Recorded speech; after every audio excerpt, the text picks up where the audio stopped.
جان رکھو کہ دنیا کی زندگی محض کھیل اور تماشا اور زینت و آرائش اور تمہارے آپس میں فخر و ستائش اور مال و اولاد کی ایک دوسرے سے زیادہ طلب و خواہش ہے۔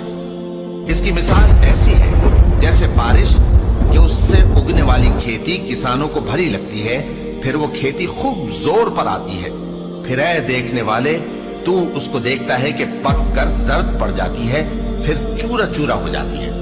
اور آخرت میں کافروں کے لیے عذاب شدید اور مومنوں کے لیے اللہ کی طرف سے بخشش اور خوشنودی ہے۔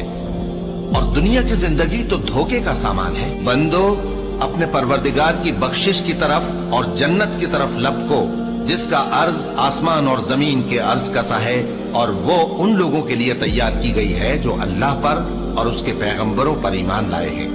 یہ اللہ کا فضل ہے، جسے چاہے عطا فرمائے، اور اللہ بڑے فضل کا مالک ہے۔